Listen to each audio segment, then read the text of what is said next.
The door creaked open, and my heart stopped. I stood half-naked in my best friend's bedroom, jeans halfway up my thighs, when Mr. Delgado's shadow loomed in the doorway. His eyes, sharp and unreadable, locked onto mine, and in that frozen second, I knew my secret was no longer safe. I'm Ezra Martinez, 25, a graphic designer scraping by in Brooklyn, New York. My life's been a tightrope walk, balancing my Puerto Rican family's expectations with the truth I've buried deep.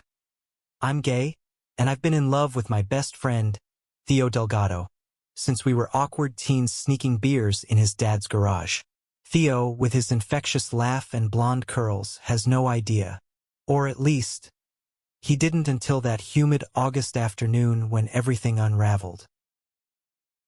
Theo and I had been inseparable since high school. We'd spent countless nights in his cramped bedroom in Park Slope, dreaming of escaping our parents' rules for the chaos of the city. Now, at 25, we were still thick as thieves, sharing takeout and existential crises in his childhood home. His dad, Javier Delgado, was a stoic widower, a Cuban immigrant who ran a small auto shop and raised Theo alone after his mom passed. Javier was all rough edges, calloused hands, a voice like gravel, and a stare that could pin you to the wall. I respected him, feared him, and lately noticed him in ways that made my pulse race. That day, Theo had dragged me to his place to help pack for his big move to Chicago. He'd landed a job at an architecture firm, a dream he'd chased since we were kids sketching buildings on napkins. I was happy for him, really, but the thought of him leaving carved a hollow ache in my chest. We were sorting through his old vinyl records, laughing over scratched punk albums, when he got a call from work. "Be right back, EZ," he said, darting downstairs. I figured it was a good time to change out of my sweaty shirt. Big mistake. I was mid-change, standing in just my boxers and unbuttoned jeans, when Javier walked in. No knock, no warning. Just him, all 6 feet of him, filling the doorway with a presence that sucked the air out of the room. His dark eyes flicked over me, not with judgment, but something else, something that made my skin prickle. "Ezra," he said, his voice low, "You okay?" I stammered, yanking my jeans up, my face burning. "Yeah, sorry, I was just..." Words failed me. He didn't move, just stood there, arms crossed, his faded flannel shirt stretched over broad shoulders. Then he said something I'll never forget. "You don't have to hide who you are in this house." My stomach dropped. Did he know? How? I'd been so careful, never a slip, never a hint. Theo and I were just friends, always had been, at least on the surface. But Javier's words cut through years of silence, exposing the part of me I'd locked away. Before I could respond, Theo's footsteps thundered up the stairs, and Javier stepped back, his expression unreadable again. "Dude, you good?" Theo asked, oblivious, tossing his phone onto the bed.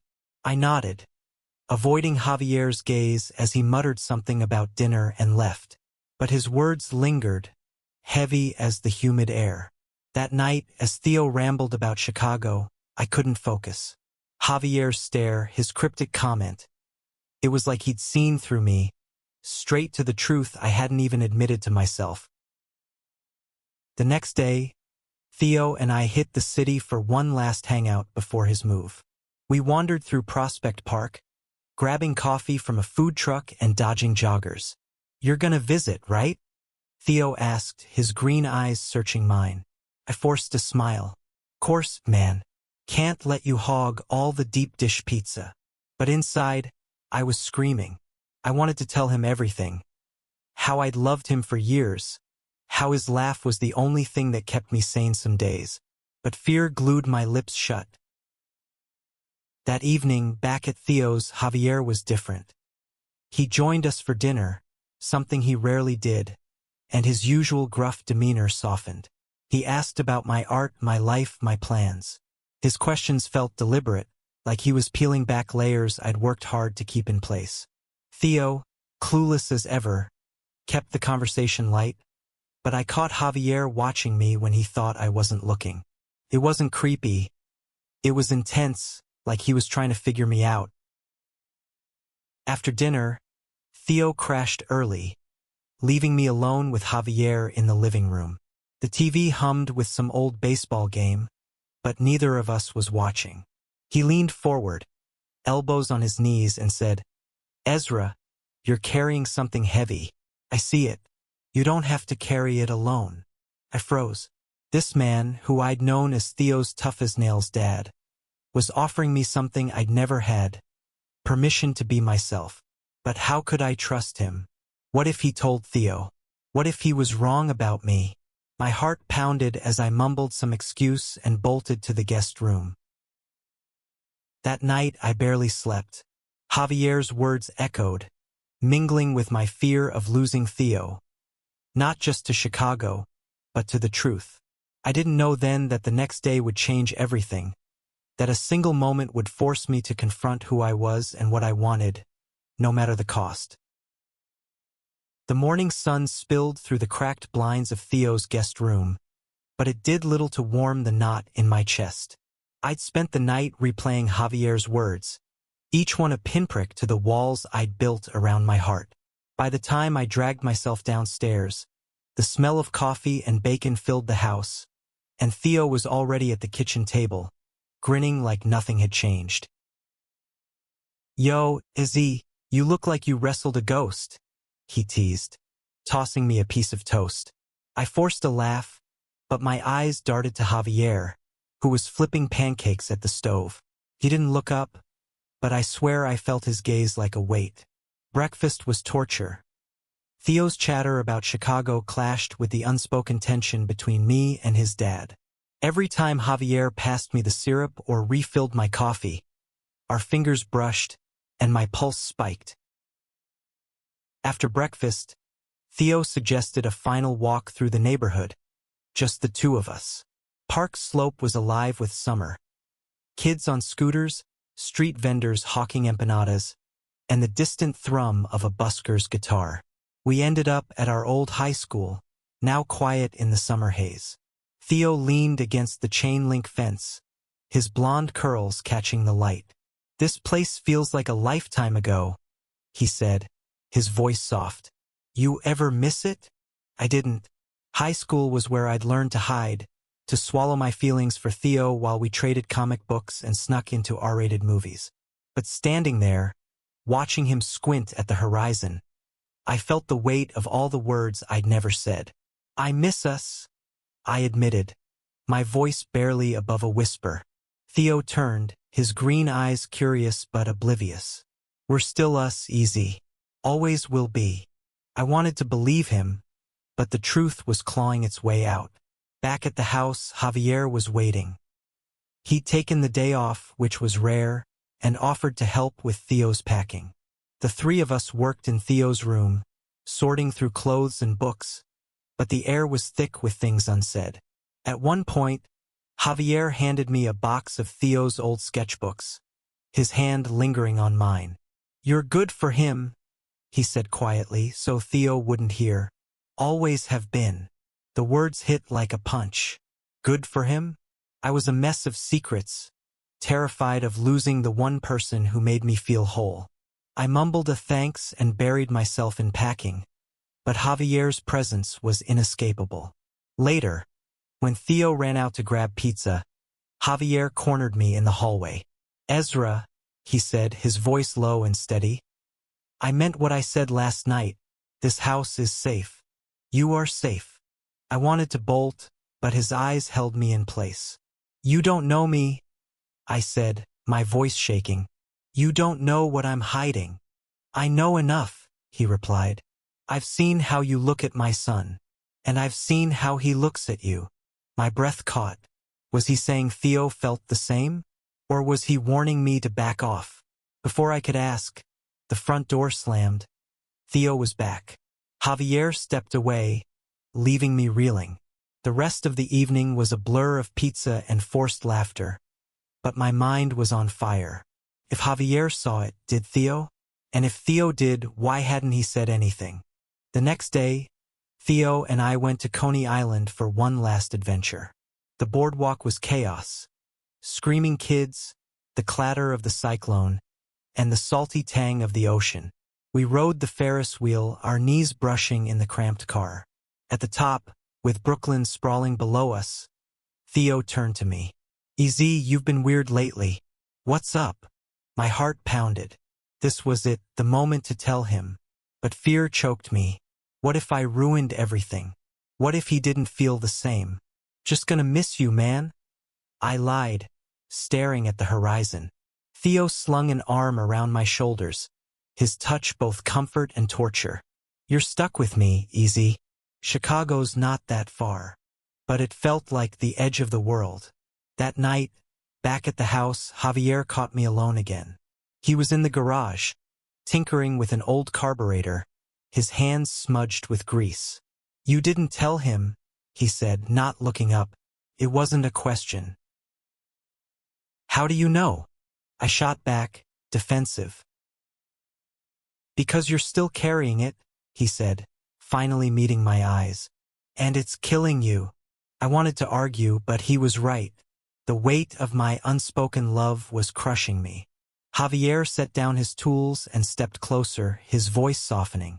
"Ezra, I lost my wife because I didn't say what mattered when it counted. Don't make my mistake." His words were a knife, cutting through years of fear. I nodded, unable to speak, and fled to the guest room. Sleep didn't come. All I could think about was Theo, Chicago, and the ticking clock. Tomorrow I'd face him. Tomorrow I'd tell the truth. Or so I thought. Morning came too fast. Theo was leaving in 2 days, and the pressure of my unsaid words was suffocating. I found him in the kitchen, scrolling through his phone, his blonde curls a mess. "Coffee?" he offered, oblivious to the storm in my head. I nodded, my throat tight, and we sat in silence, the weight of his departure hanging between us. Javier was gone for the day, working at the shop, which left me and Theo alone. We decided to hit the Brooklyn Museum, a place we'd haunted as teens, sneaking in with student IDs we'd borrowed from older cousins. The museum was quiet, the air cool and heavy with the scent of old wood. We wandered through exhibits, joking about pretentious art descriptions, but my heart wasn't in it. Every laugh, every glance from Theo, felt like a countdown. In the American Art Wing, we stopped at a painting of 2 figures embracing under a stormy sky. "Kinda dramatic, huh?" Theo said, nudging me. I stared at the canvas, my chest tight. "Yeah," I managed, "but it feels real." He looked at me, his green eyes searching, and for a moment, I thought he might say something, but he just smiled and moved on. Back at the house, the tension broke. We were in Theo's room, packing the last of his books, when I couldn't take it anymore. "Theo," I said, my voice cracking, "I need to tell you something." He looked up, surprised, his hands pausing over a stack of novels. The room felt too small, the air too thick. I took a breath, my heart hammering. "I'm gay, and I've been in love with you for years." The words hung there, raw and exposed. Theo's face went blank, then soft, then something I couldn't read. "EZ," he said, stepping closer. "Why didn't you tell me sooner?" His voice was gentle, but there was a tremor in it. Before I could answer, he pulled me into a hug, tight and warm, and for a second I thought maybe, just maybe, he felt the same. But then he stepped back, his eyes wet. "I love you, man, but not like that. You're my brother." The words were kind, but they cut deeper than anything I'd ever felt. I nodded, swallowing the lump in my throat, and forced a smile. "Yeah, I get it. Just had to say it." The rest of the day was a blur. Theo acted like nothing had changed, but everything had. I felt exposed, raw, like I'd ripped open my chest and found nothing inside. When Javier got home, he took one look at me and knew. He didn't say anything, just handed me a beer and sat with me in the garage. the silence heavy but comforting. The next day, Theo's last in Brooklyn was torture. We went through the motions, grabbing bagels, walking the waterfront, but every smile felt forced. I kept replaying his words, the gentle rejection that still stung. Javier, meanwhile, was a quiet anchor, his presence steadying me even as I unraveled. That night, he found me on the porch, staring at the city lights. "You told him," he said, not a question. "Yeah," I said, my voice hollow. "Didn't go how I hoped." Javier sat beside me, his shoulder brushing mine. "You were brave, Ezra. Braver than most." His voice was low, warm, and for the first time, I noticed the lines around his eyes, the weight he carried too. We sat there, the night wrapping around us, and I felt something shift. Not love, not yet, but a connection I hadn't expected. Theo's departure loomed, and with it, a choice. I could stay stuck in the pain of his rejection, or I could let myself feel the new, fragile thing growing in the space he'd left behind. Javier's hand rested on the porch rail, close to mine, and I wondered what it would mean to reach for it. Theo's last day in Brooklyn was a haze of goodbyes. Friends flooded the house, filling it with laughter and bittersweet toasts. I played my part, smiling through the ache, but every time Theo's eyes met mine, I saw the unspoken truth between us. He was leaving, and I was losing more than just my best friend. Javier, as always, was a quiet force. He grilled burgers in the backyard, his flannel sleeves rolled up, his focus on keeping the chaos in check. But I caught him watching me, his dark eyes soft with something I couldn't name. It wasn't pity, it was understanding, like he'd walked this road before. When the party died down and Theo was busy with last-minute packing, Javier found me in the kitchen, washing dishes to keep my hands busy. "You holding up?" he asked, leaning against the counter. His voice was low, almost drowned out by the clink of plates.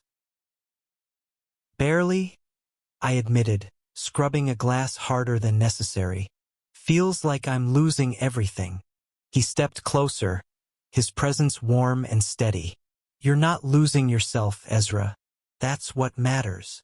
His words were simple, but they hit hard, stirring something I'd buried under years of fear. I looked at him, really looked, and saw not just Theo's dad, but a man who'd fought his own battles and come out stronger.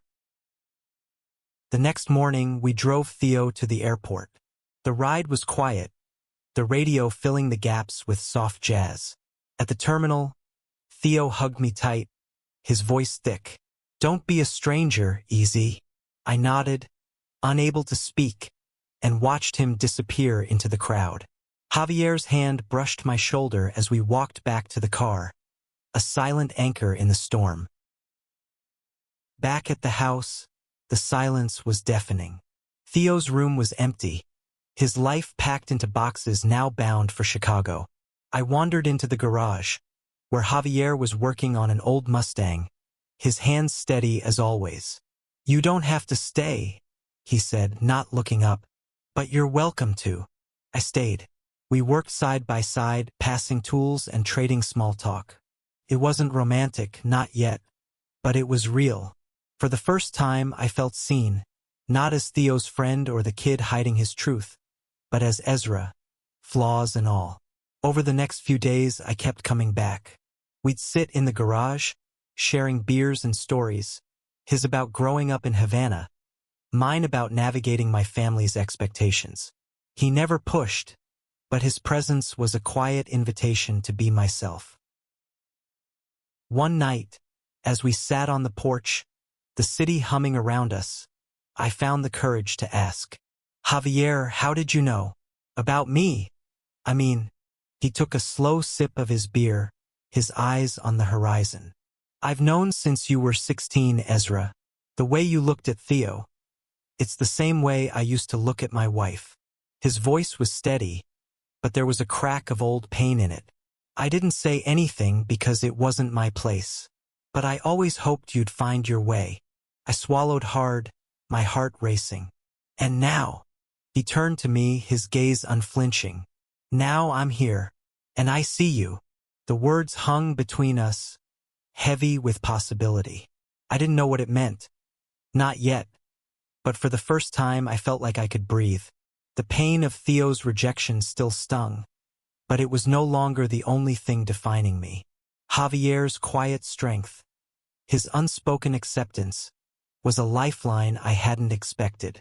As the night deepened, I realized I was standing at a crossroads, with a chance to choose courage over fear. Weeks passed, and the whole Theo left began to feel less like a wound and more like a space where something new could grow. I threw myself into my art, landing a freelance gig designing posters for a local theater. But the real change was Javier. He became a constant. Coffee in the mornings, late nights in the garage, quiet moments on the porch where words weren't always needed. One evening, as we sat under the oak tree in his backyard, the air thick with summer's end, I felt it, a shift. Javier was telling me about his first car, a beat-up Chevy he'd fixed up as a teen in Cuba. When he paused, his eyes catching mine. "Ezra," he said, his voice soft, "you're not just Theo's friend to me anymore." My breath hitched. At 45, Javier was 20 years my senior, a man shaped by loss and resilience. I was 25, still figuring out who I was. But in that moment, the gap didn't matter. I leaned closer, my heart pounding, and kissed him. It was tentative at first, then deep, real, like a truth I'd been running from my whole life. He kissed me back, his hand steady on my face, and for the first time, I felt whole. The weeks that followed were a whirlwind. We kept it quiet. Brooklyn's a small world, and Theo was still a ghost between us.